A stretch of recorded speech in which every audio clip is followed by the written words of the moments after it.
네, 도커트였습니다. 반갑습니다. 오랜만에 인사드리는데요. 제가 노로바이러스 때문에 한 이틀 동안 좀 힘들었거든요. 그래서 이제 좀 살아나서 영상을 좀 오랜만에 이제 인사를 드리는 것 같네요. 12월에는 특별한 이슈들은 없었던 것 같아요. 어제 FOMC에서 금리를 0.25%, 뭐 예상이 다 됐던 부분이죠. 그거 외에는 특별한 게 없었던 것 같고, 오라클 실적이 조금 나쁘게 나와서 지금 시간 외로 마이너스 11%이 정도로 끝이 났는데, 그거 외에는 뭐 특별한 게 없었던 것 같고, 대신에 이제 12월 초에 이제 엔캐리 트레이드에 대한 그런 공포감 이런 얘기들이 살짝 들었다가 사라진 것 같아요. 돌아보면은 8월 달에 우리가 어떤 게 있었냐면은 그 미국 그 CPI 물가 지수가 올라간다, 다시 오른다, 관세 때문에 올라간다, 이 얘기 때문에 한 8월 달쯤에 시장이 조정이 좀 있었었고, 그래봤자 한 5% 정도. 그리고 9월 달에는 연준에서 이제 금리 동결, 뭐 매파적인 이야기 이런 것들 때문에 또 시장이 막 무서워했었고, 그래서 이제 좀 하락이 있었지만 그것도 한 5% 정도.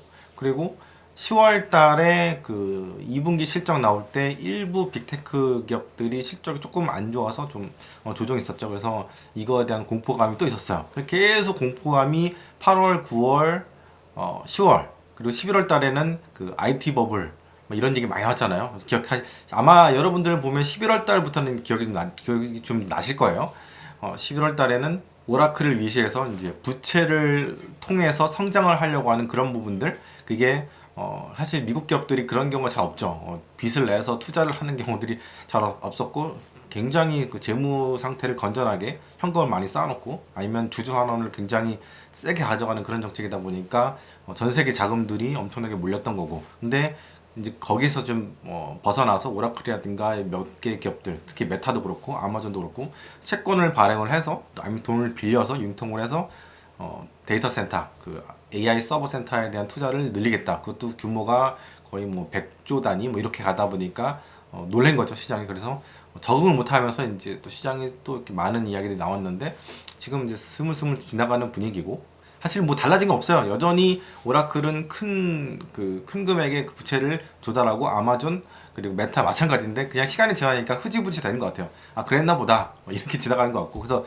진짜 8월, 9월, 10월, 11월 달까지의 그 시장의 그 우려, 조정 이런 것들은 아무것도 아니다. 저는 그런 상태에서 계속해서 말씀드리는 게, 이익만 보고 가라. 이익 상향치, 내년에 EPS 상향치 이런 것들만 보고 가라. 그걸 보고 있으면은 여러분들이 흔들릴 필요가 없다. 기업의 이익이 최고의 보루이고 해자이고, 그리고 자산, 안전한 주식이 안전할 만한 그런 요인, 이렇게 보시라고 말씀드렸었고요. 그리고 12월 들어 저는 엔캐리가 다시 이제 문제가 될 것이다. 왜냐면 일본은행 BOJ가 금리를 인상하게 되면 아무래도 엔화가 강세가 되지 않겠냐, 이런 우려 때문에 시장이 뭐 흔들리랑 말랑 했는데, 사실 뭐 보면 근데 12월 달에는 시장이 그렇게 흔들린 건 없어요. 없는데도 불구하고 그냥 그런 우려감이 또 들어왔어요, 12월 초에. 근데 시간이 지나니까 많은 사람들이 이제 안 거죠. 이거는 그럴 가능성이 별로 없을 것 같다. 왜냐면 다카이치 사나야라고 하는 사람이, 여러분도 아시겠지만 제2의 아베라는 사람이잖아요. 그 아베 신조의 그 정책을 쭉 계승하는 사람이기 때문에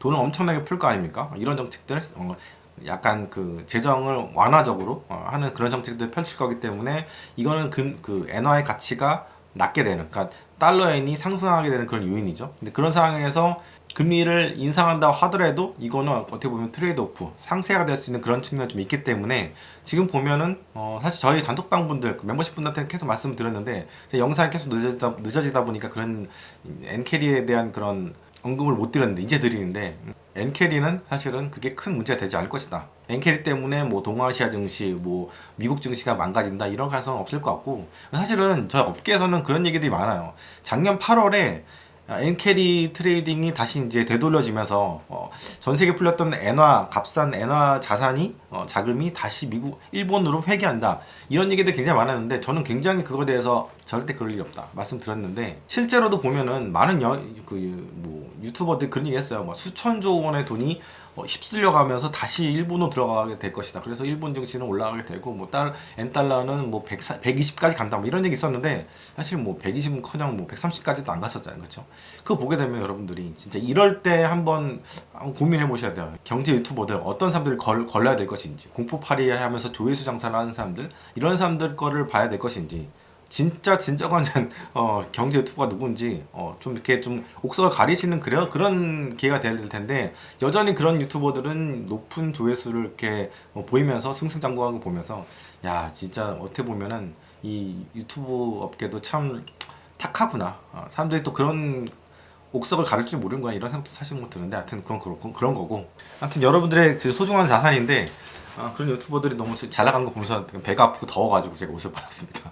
그래서 달러인 같은 경우는 제 생각에는 150에서 160불 쭉 유지하게 될 것이라 말씀을 저희 단톡방 멤버십 분들한테 말씀드렸고, 영상에서도 마찬가지입니다. 좀 시차가 있긴 하지만 유지가 될 것 같아요. 금리 인상은 뭐 기정사실화되는 그런 분위기고, 내년에도 몇 차례 올라갈 가능성이 있죠. 물가가 워낙 세게 올라가고 있는 상황이기 때문에. 근데 이런 상황에서도 정말 일본 은행이 BOJ가 금리를 뭐 내년에 엄청나게 많이 올릴 수는 없어요.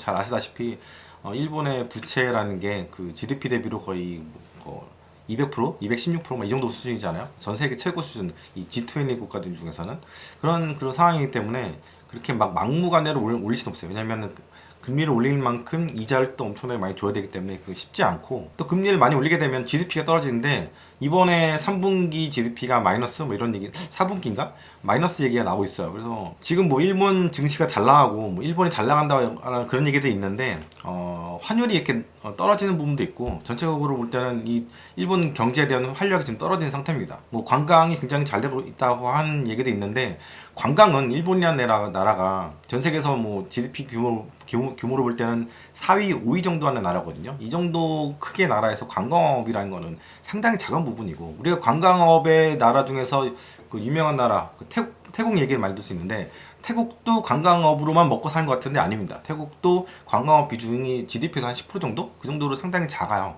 작은데도 불구하고 상당히 커 보인 거죠. 그러니까 그렇기 때문에 뭐 일본이든 뭐 우리나라든 뭐 중국이든 미국이든 관광이 뭐 소비를 뭐 증대시키거나 뭐 쌀 부족하다는 얘기 요즘 일본에서 많이 나오는데, 제가 볼 때는 그거는 굉장히 마이너한 이유인 것 같고, 쌀 같은 경우는 그 뭐 매점 매석한다고 하잖아요. 도매 쪽에서 쌀을 안 푼다고 얘기하는데, 너무 이제 일본에 대해서는 걱정하실 필요가 없다, 그렇게 말씀 좀 드리고 싶고요. 이번 주에 올라온 소식 중 하나가 이제 그 중국이 무역 흑자를 1조 달러, 올해 1조 달러 넘는 흑자를 지금 만들어내고 있는데, 와, 무역을 1조 달러만 해도 굉장한 거거든요. 근데 무역을 통해서 흑자를 1조 달러 낸다는 게 정말, 와, 저는 좀 믿기지가 않고, 우리나라가 미국에다가 3,500억 불을 이제 상납을 해야 되잖아요. 10년 나눠서 매년 200억 불 그 상납을 해야 된단 말이에요. 근데 그런 상황인데, 중국한테는 그 3,500억 불이라는 게 뭐 석 달치 무역 흑자로도 충분히 가능한 그 정도의 금액이니까, 중국이란 나라가 진짜 무섭긴 무섭구나, 뭐 그런 생각도 들고, 트럼프나 뭐 바이든이나 계속해서 이제 중국에 대한 견제를 하고 어떻게든 그 끌어내려고 노력을 하는데, 중국이 점점 흑자를 내는 규모가 커진 걸 보면서 이제 막을 수가 없겠구나, 이런 생각이 많이 들어요. 특히 이제 제가 전기차에 대해서, 테슬라에 대해서 좀 어두운 전망들을 많이 했잖아요. 2년 전부터. 점유율에 있어서 전기차는 중국 기업들이 먹게 될 것이다. 그리고 지금 보면은 전 세계 전기차 시장 점유율을 보게 되면 생산량이나 판매량 중국이 월등합니다. 뭐 이거는 제가 뭐 말씀 안 드려도 알 것이고, 그리고 BYD가 전 세계에서 가장 큰 순수 전기차 업체가 된 지도 작년부터 그렇게 됐죠. 그런 것도 있고, 하이브리드까지 합치면 뭐 비교가 안 되는 상황이고, 그래서 지금 테슬라 같은 경우는 3년째 170만 대, 180만 대 선에서 성장을 못하고 있는 그런 상황이에요. 물론 이제 다른 그 산업군들, 예를 들어서 뭐 스페이스X라든가 뭐 자율주행, 로보택시 이런 쪽들을 밀고 있기 때문에 주가는 이렇게 올라와 있고 기대감은 많이 올라와 있긴 한데, 본업인, 그러니까 캐시카우인 이쪽 전기 자동차 판매에서는 상당히 지금 약하고, 지금 유럽에서는 그 작년 대비로 테슬라 자동차의 판매량이 50% 정도 지금 떨어진 상태예요. 엄청난 겁니다. 지금 사실 뭐 거의 충격적인데, 근데 뭐 제가 계속 말씀드리는 게 그 테슬라 전기차 같은 경우에는 너무 모델들이 노후화 됐어요. 신차가 안 나오고 있고, 사이버 트럭이라는 것도 사실은 제대로 팔려서 굴려갈 수 있는 곳은 미국이라든가 저기 중남미 쪽인데, 중미는 너무 가난하고, 남미 쪽도 일부 이 남미 쪽이 인구는 좀 있어도 그 소비 시장이 그렇게 크진 않아요. 그러니까 소비 여력이 떨어져요. 왜냐면 돈이 없기 때문에. 제가 베네수엘라 빼고는 남미 있는 모든 나라, 중미 있는 모든 나라 다 가봤는데, 열악합니다. 대도시들은 잘 사는데 그 대도시에 사이버 트럭이라는 그 큰 차가 다니기는 쉽지가 않고, 그리고 그렇게 비싼 그 10만 불 가까이 되는 하여튼 미국에서 팔면 한 8만 불, 9만 불 되나요? 이 정도 수준의 차를 선뜻 살 수 있는 개인들이 그렇게 많지는 않아요. 그래서 전체적인 제품 믹스에 있어서 얘가 사이버 트럭이 이제 기여할 수 있는 분량 상당히 작은데, 그렇기 때문에 뭐 모델 3를 조금 라인업을 다양화하거나 아니면 모델 2가 나왔어야 됐는데 이것도 안 된 상태고, 그래서 신제품들이 빨리 나오지 않는 이상은 사실 테슬라 차는 쉽지 않은데, 그 사이를 비집고 중국 차들이 상당히 경쟁력 있는 차들이 많이 나와서 이 시장 어떻게 보면 좀 게임이 끝난 게 아닌가 그런 생각도 들고, 또 독일에 있는 프리미엄 기업들이 전기차를 좀 경쟁력 있는 전기차를 많이 못 내고 있는 게 그것도 참 문제고, 우리나라 전기차들도 그렇게 경쟁력이 있지는 않아요. 판매 대수만 봐도 그렇게 많지가 않거든요. 그래서 이 무역 흑자, 예전에는 뭐 중국 기업들이 수출하는 것들이 얄량한 것들, 얄궂은 것들, 조그만 것들 이렇게 수출했는데, 지금은 이제 그런 세상이 지나가 버린 거죠. 전기차까지도 이런 고관여 상품이죠. 그러니까 약간 신경을 많이 써야 되는 고가의 상품들도 중국 차들이 지금 휩쓸고 있는 상황이고, 우리나라 같은 경우에도 전기차 판매 순위, 수입 전기차 판매 순위를 볼 때는 1위가 테슬라긴 하지만 지금 BYD가 5위까지 올라왔고, 또 BYD 같은 경우는 약간 못생겼잖아요. 근데 샤오펑이라든가 니오라든가 이런 기업들은 내년에 이제 들어온다고 하고 있고, 또 샤오미도 상당히 디자인이 예쁜데 얘네는 이제 지금 중국에서도 살려면 6개월 이상 기다려야 되는데 내후년쯤에는 우리나라에 좀 들어오지 않겠나 지금 보고 있거든요. 그래서 중국 전기차들의 이 공격이 심상치가 않다. 내후년 되면 상당히 우리나라에서도 점유율이 높게 되지 않겠나 그렇게 보고 있습니다. 예전에 이런 얘기를 하면은 진짜 너는 친중이나 이런 얘기가 많았는데, 작년까지만 해도 그런 얘기가 많았는데 올해는 그런 얘기가 하나도 없어요. 이제는 학습이 된 것 같아요. 근데 그걸 미리 볼 수 있느냐 마느냐 이게 문제인데, 거기에서 차이가 좀 나는 것 같고, 여러분들이 매크로 볼 때 뭔가 정치적인 논리라든가 진영 논리로 보지 않았으면 좋겠어요. 그렇게 되는 순간 여러분들이 한쪽 눈을 가리고 한쪽 귀를 막고 세상을 보는 거거든요. 그렇기 때문에 중국이 싫든 일본이 싫든 미국이 싫든 어쨌든 그건 그거고, 팩트는 팩트대로, 그리고 이제 미래는 어떻게 봐야 될지에 대해서는 그런 고정관념들을 버리고 예측을 해야 된다. 그렇게 좀 말씀 좀 드리고 싶습니다. 그래서 트럼프라든가 EU라든가 이쪽에서 계속해서 중국 제품에 대한 견제를 막 하고 있는데 쉽지가 않은 상황이죠. 작은 소폭, 알리익스프레스에서 오는 것들, 이런 것들만 하더라도 일일이 세금을 매긴다고 하는 쉽지가 않아요. 제가 듣기로는 미국에 날아오는 그 알리익스프레스라든가 이런 소규모 소포들 800불 이하였던가요? 그런 제품들만 하더라도 규모가 몇억 개씩 날라온다 하더라고요. 사실 그렇잖아요. 그 미국의 인구가 지금 3억 5천만 명이 넘어갔는데 쇼핑 엄청 좋아하잖아요. 온라인 쇼핑도 엄청 좋아하고, 아마존이라는 엄청난 기업 있잖아요. 알리도 엄청나게 많이 쓸 겁니다. 주문하는 게 엄청나게 많을 거 아닙니까? 그러니까 몇억 개는 이제 기본으로 오는 거죠. 근데 그거를 일일이 관세청에서 일일이 다 까서 보고 이렇게 할 수가 없는 겁니다. 불가능한 겁니다.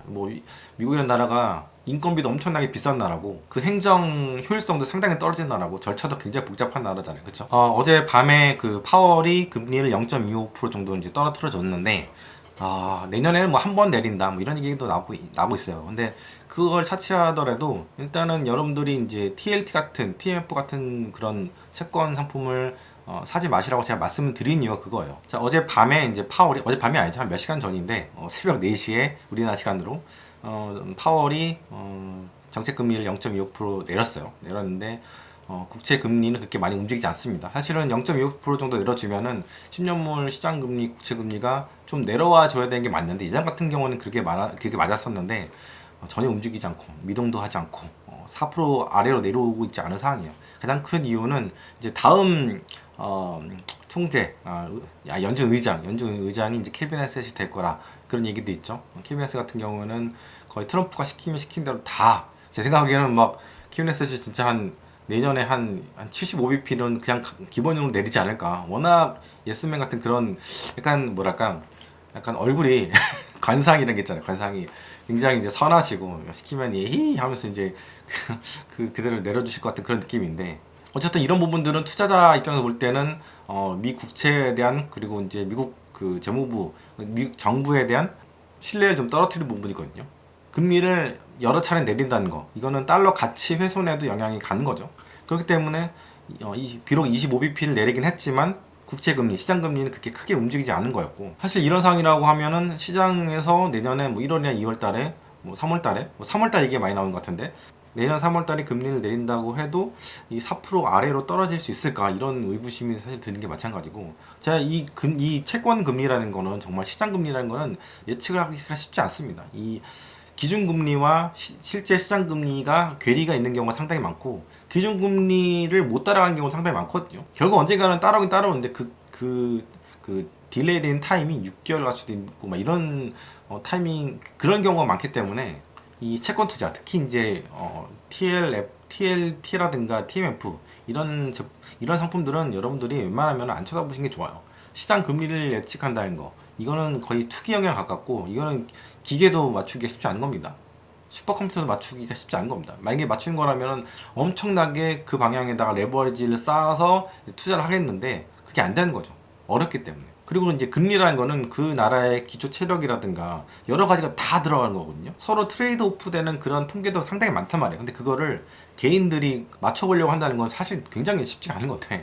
우리나라 개미들은 이제 TMF, TLT를 굉장히 쉽게 보는데 일단 기초 자산이 미국채, 안전자산이라는 생각을 하기 때문에 그렇게 들어가는 것 같은데 기초자산이 안전자산인 부분은 어떤 부분이 안전자산이냐면은 디폴트가 안 나는 자산이기 때문에 안전자산이긴 해요. 근데 가격은 계속 움직인단 말이에요. 가격이 움직인다는 거는 그 프라이스 리스크 이거 같은 경우에는 위험자산의 성격이거든요. 그렇기 때문에 여러분들이 사서 꾹 가져간다고 하면은 만기까지 가져간다고 하면은 오케이 안전자산이야. 왜냐면은 디폴트가 안 나기 때문에.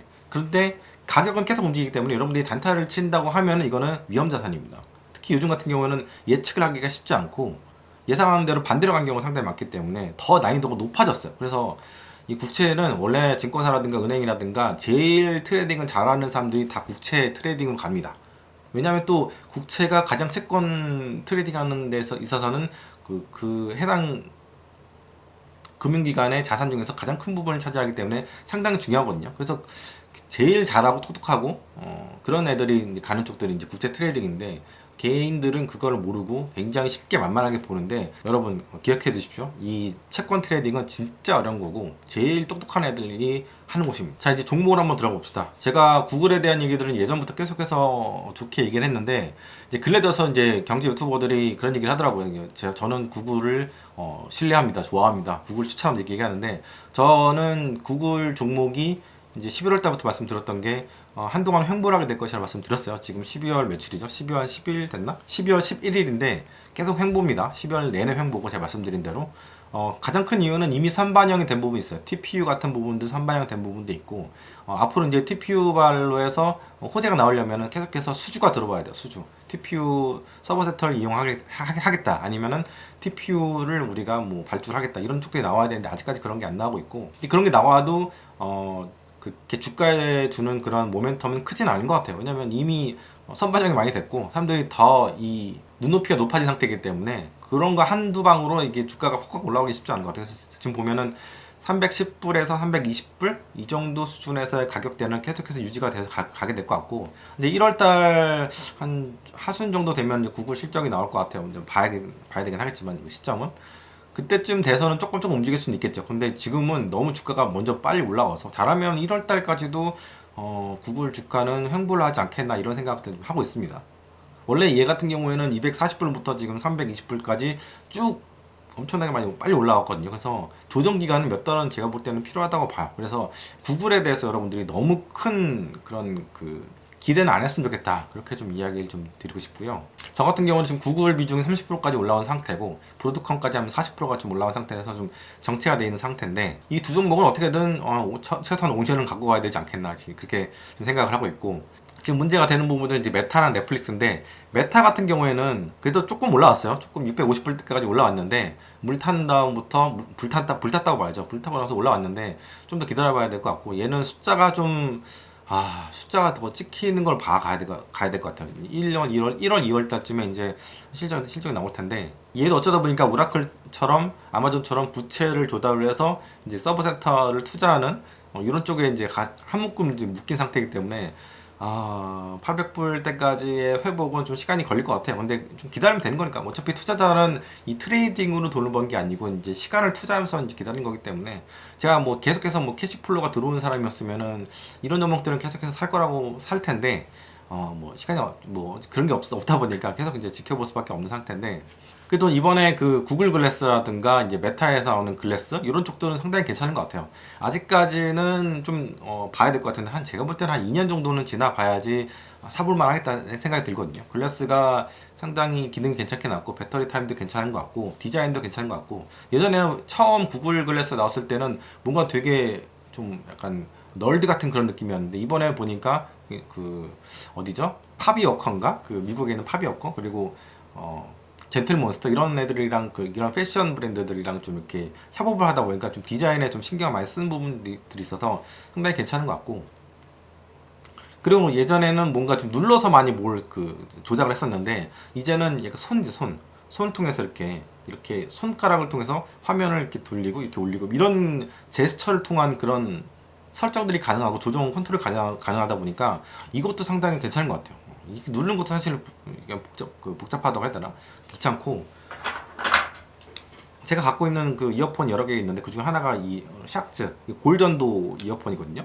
골전도 이어폰 같은 경우는 상당히 좋아요. 좋은데 이 만져서 이렇게 조절을 해야 되는데, 이것도 만약에 이렇게 손가락으로 이렇게 하게 되면 진짜 편하겠다. 뭐 여기에 뭐 그 카메라가 있는지 모르겠는데 이거 상당히 좋은 것 같습니다. 근데 이런 것들도 이런 그 메모드급 빅테크들 기업의 매출에 제대로 영향을 주려면은 시간이 많이 필요해요. 그렇죠? 제가 볼 때는 한 2028년, 29년 정도 가줘야지 매출이 그래도 한 5조, 10조 정도 나와져가지고 이제 기여를 할 것 같은데, 뭐 좀 미래 얘기긴 하죠. 그리고 하이닉스 ADR에 대한 얘기가 나오더라고요. 하이닉스 기업이 갖고 있는 그 한 2.4% 정도 되는 그 지분을